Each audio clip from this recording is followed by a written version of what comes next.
आऊज़ बिल्लाहि मिन शैतानिर रजीम बिस्मिल्लाहिर रहमानिर रहीम। जी प्रोग्राम का बाकायदा आगाज़ हुआ चाहता है। आज हमारी जो शख्सियत हैं प्रेस क्लब कुंजा को आज जिन्होंने इज़्ज़त बख्शी है, आप जनाब ओवरसीज़ पाकिस्तानी हैं।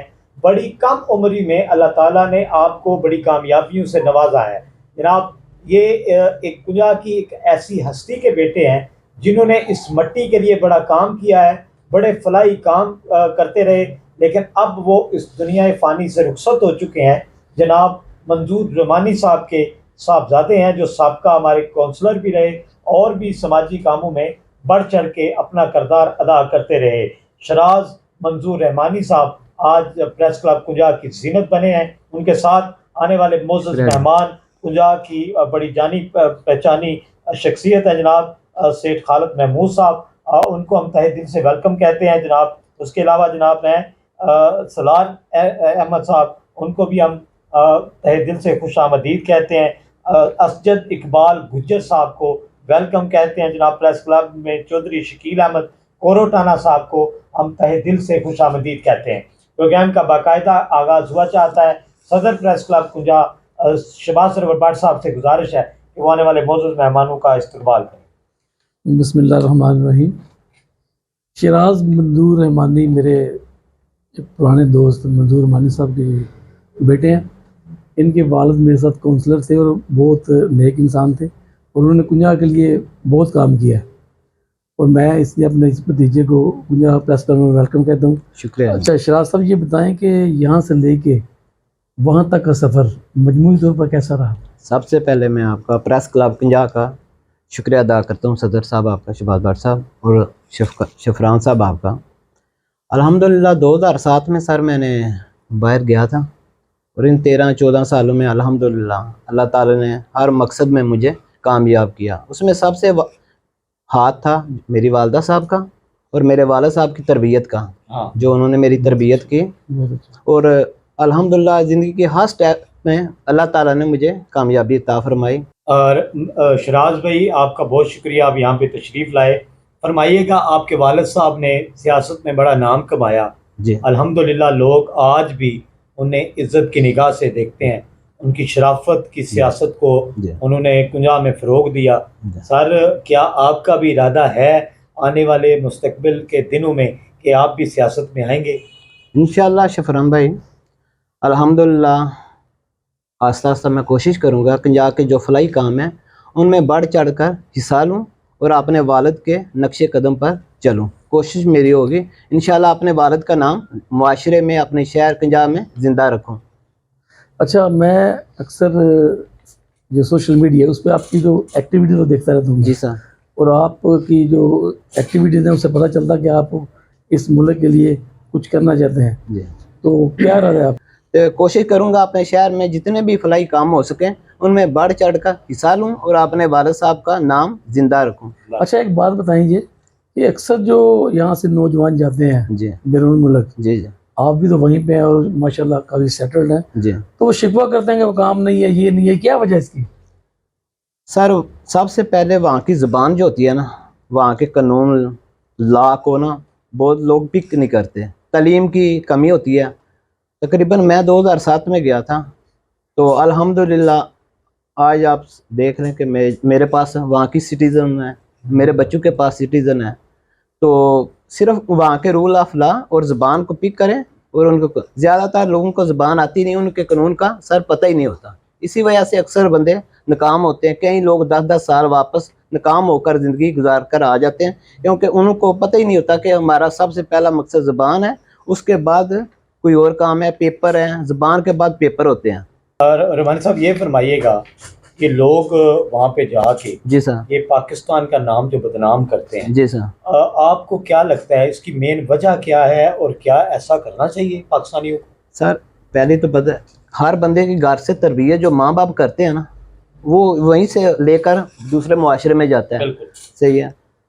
ज़्यादा तालीम की कमी होती है जो मेरा नॉलेज है। सही है। जहाँ भी जाएं आप, किसी भी मुल्क में जाएं, वहाँ अपने अपने वतन की आप ओन करते हैं उनको। सही है।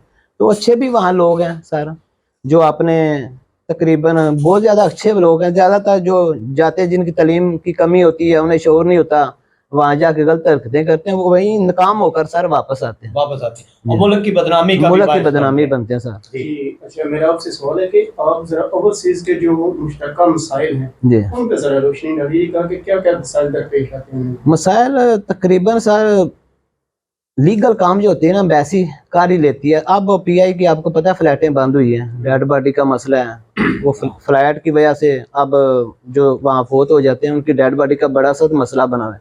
दूसरी एयरलाइन पर बड़ा प्रोसेस से गुजरना पड़ता है, तकरीबन 2-2 महीने लग जाते हैं। हमारे 50 के 1-2 डेड बॉडी पड़ी रही है उधर, तो पीआई ये फ्री लेकर आती थी सर जी। एक और बात बताइएगा कि साबका हुकूमत के दौर में जी। ये बड़ा दावा किया गया था कि ओवरसीज के मसाइल में कमी की गई, जी। क्या ऐसा कुछ हुआ था जी? नहीं, इमरान खान के दौर में काम हुए हैं लोगों के, सही है, ओवरसीज के उन्होंने बेहतरी की है, खास तौर पर जो करप्शन के हवाले से जो बेहतरी आई है बाहर के मुल्कों में। अच्छा, ये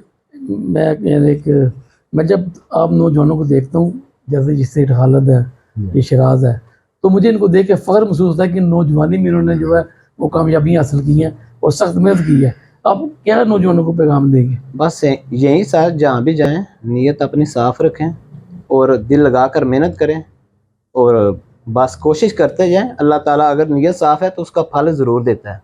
सिर्फ इंसान की नीयत जो होती है ना, क्योंकि अल्लाह ताला सिर्फ नीयत इंसान की अल्लाह ताला ही जानता है, ना मैं किसी के, अल्लाह ताला उसकी नीयत के हिसाब से सर उसको फल देता है। शाह साहब, सवाल ये है कि जी सर। मैं आपसे ये पूछना चाहता हूँ कि पाकिस्तान और दूसरे मुल्कों में तो माशी बहुत सारा मसला है, जी सर।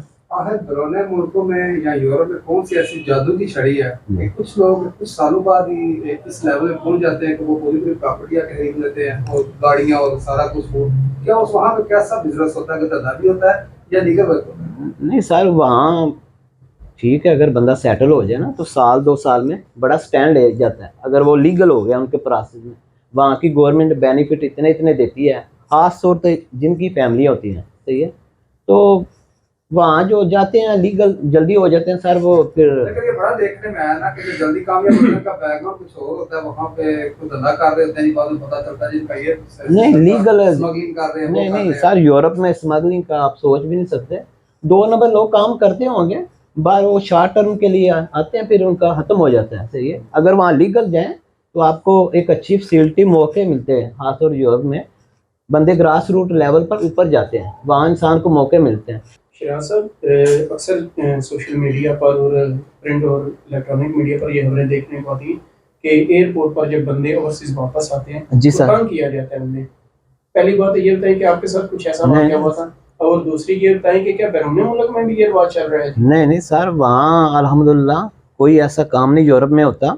2 नंबरी तो सोच ही नहीं सकते, सरकारी मुलाजिम को आप काफ़े की भी ऑफर नहीं कर सकते, जॉब पर भी और जॉब के बाहर भी इतना सख्त कानून है, सरकारी मुलाजिम बाहर भी आपसे चाय नहीं पी सकता। और पाकिस्तान में मैं समझता हूँ कि हमारे मुआशरे में अच्छे लोग भी हैं, अच्छे लोगों की वजह से मुआशरा चल रहा है, कोई नहीं किसी को तंग करता। हमने खुद खराब किया हुआ है, कुछ मुआशरे में खराब है, पर मैं समझता हूँ मुआशरे में अच्छे लोग हैं। मैं अल्हम्दुलिल्लाह जब भी आता हूँ, नादरा जाता हूँ, किसी दफ्तर जाता हूँ, कभी कोई ऐसी नहीं होता, किसी जगह नहीं होता। मुआशरा हमारा अच्छा है अल्हम्दुलिल्लाह। बस कुछ लोग होते हैं जी, जो कुछ है। एक और आपसे बात पूछनी थी कि अगर वोट का हक ओवरसीज को दे दिया जी, जाए, जी। जैसा कि साबका हुकूमत में जी, दावा जी। किया गया था, जी, तो आप क्या समझते हैं कि वोट का हक देने से उनके मसाइल में कमी आएगी या पाकिस्तान की बेहतरी में किरदार अदा कर जी सकेंगे सर, जी? जी और सर, क्या ये दिया जाना चाहिए या नहीं? जी सर, वोट का हक मिलना चाहिए ओवरसीज को। उनका एक नुमाइंदा भी पार्लियामेंट में होना चाहिए जो उनके मसाइल जो होते हैं वो उजागर कर सके। जी सर। ठीक हो गया। अच्छा सर, ये फरमाइएगा, माशाल्लाह आपने बड़ी कामयाबियाँ समेटी हैं, बड़ी कामरानियाँ समेटी हैं। ये जो ओवरसीज पाकिस्तानी जब आते हैं जी सर। तो वहाँ पे जाके जब बताते हैं यहाँ पे नौजवानों को कि वहाँ पे ये फैसिलिटीज़ हैं, ये कानून है, जी यहाँ से बच्चे अनलीगल तरीके से जी जी बाहर जाते हैं, टंकियाँ लगाते जी, हैं। जी। सर, क्या पैगाम है आपका, क्या मैसेज है उन लोगों के लिए कि ये करना चाहिए? इससे जान का भी खतरा जी, होता जी। है, मामलात भी ख़राब होते हैं। आप इस हवाले से क्या सर, कहते हैं? मैं जो अनलीगल है इसका सख्त मुखालिफ हूँ, सही है। लीगल भी प्रोसेस हैं, पर अक्सर लोगों को उनके लीगल के प्रोसेस नहीं पता। लीगल बहुत प्रोसेस है, अनलीगल मैं इसकी बहुत सख्त मुखालफत करता हूँ। लीगल आप जाएं, मैं खुद भी अल्हम्दुलिल्लाह लीगल गया था, मैंने अपने भाइयों को भी लीगली बुलाया। अनलीगल زندگی اللہ کی طرف سے ایک نعمت ہے, یہ دوبارہ نہیں ملتی, اور لیگلی جائیں, میں کوشش یہ کروں گا. اچھا ایک بات اور بتائیے کہ جب آپ آخری دفعہ پاکستان آئے تھے جی سر. تو تب ملک کے حالات ظاہر ہے اب سے کچھ بہتر تھے, کیا فرق سمجھتے ہیں اس وقت کے حالات سے اور جب آپ پہلے آئے تھے اس وقت کے حالات؟ پہلے حالات بہتر تھے, اب تقریباً 1.5 سال ہو گیا, حالات خراب ہیں. یہی ایسا مہنگائی بہت ہے کہ سب سے اہم چیز ہے ادارے جو ہے نا وہ ایک دوسرے کے کام میں مداخلت کرتے ہیں. نظام عدل کمزور ہے پاکستان میں, سب سے بڑی خرابی یہ ہے. اگر انصاف ہو تو سب کچھ ٹھیک ہے, یہی نظام عدل خراب ہے. آپ دیکھ لیں کیس سالوں سال لٹکے ہوئے ہیں, کوئی سسٹم نہیں چل رہا, ادارے ایک دوسرے کے مداخلت کر رہے ہیں سرعام. تو ملک تو ایسے نہیں نہ چلتے. یہ بتائیں کہ آپ میں مجھے آپ کے والد منظور رحمانی صاحب کی جھلک نظر آتی ہے. شکریہ سر. اگر مستقبل میں آپ الیکشن لڑتے ہیں دنیا سے اپنے والد کی جگہ پہ, جی تو آپ کا منشور کیا ہوگا؟ صحیح. اول تو سر انشاءاللہ کوشش کریں گے آہستہ آہستہ نا اپنے والد صاحب کے نقش قدم پر چلوں. آپ کو پتہ ہے کہ والد صاحب میرے نے شہر میں یہ جو قبضے آج ہو رہے ہیں, یہ جب تک حیات تھے آج تک قبضہ نہیں تھا کسی نے کیا. مسجد کے ساتھ والی جگہ سے قبضہ چھڑوا کر انہوں نے اسکول کے لیے جگہ وقف کروائی تھی. تو انشاءاللہ کوشش کریں گے اپنے والد صاحب کے نقش قدم پر چلوں. جب بھی موقع ملا انشاءاللہ اپنی, اگر الیکشن نہ لڑا تو اپنے شہر کی بہتری کے لیے فلاحی کاموں میں انشاءاللہ جس طرح والد صاحب کرتے تھے جتنا ہو سکا سر میں کام کروں گا. سر زندگی میں کیا پایا کیا کھویا فرمائیے گا. اللہ کا کرم ہے سر, اللہ کا ماں باپ کی دعا میں پایا ہے انشاءاللہ, کھویا کچھ نہیں ہے. اللہ نے بہت کچھ دیا ہے. جو لوگ 25 سال سپنے دیکھتے تھے الحمدللہ اللہ نے مجھے 10 سال میں سب کچھ یورپ میں دے دیا ہے. اللہ کا بہت شکر ہے, اور اس کا جتنا شکر ادا کروں وہ کام ہے, ماں باپ کی دعاؤں کی وجہ سے. بہت شکریہ. Thank you, sir. ناظرین آپ دیکھنے والوں کا بہت شکریہ. آج کے مہمان سے ہماری گفتگو جاری رہی. آپ اس گفتگو کا ہمیں ضرور بتائیے گا آپ کو کیسی لگی, اور کمنٹ ضرور کیجیے گا کیونکہ آپ کے کمنٹ سے ہمیں حوصلہ ملتا ہے. شیراز منظور رحمانی صاحب کا تعلق ہماری علم و ادب کی بستی کنجا سے ہے. ہمارے سیٹھ خالد صاحب جناب یہاں کے بڑے ممتاز بزنس مین ہیں, وہ بھی یہاں پہ آج تشریف لائے, اور میرے جو دوست یہاں پہ تشریف لائے پریس کلب کنجا کو عزت بخشی. ہم تہہ دل سے ان کے مشکور ہیں کہ انہوں نے جناب آج ہمارے اس پریس کلب کو عزت دی اور آپ یہاں پہ تشریف لائے. آپ کا بہت شکریہ. ناظرین اپنا خیال رکھیے گا, اپنے ارد گرد کے لوگوں کا خیال رکھیے گا, کیونکہ زندگی کا بھروسہ نہیں کہ کس وقت اس زندگی کا انجام ہو جائے. جفران اقبال کو اجازت. اللہ نگہبان.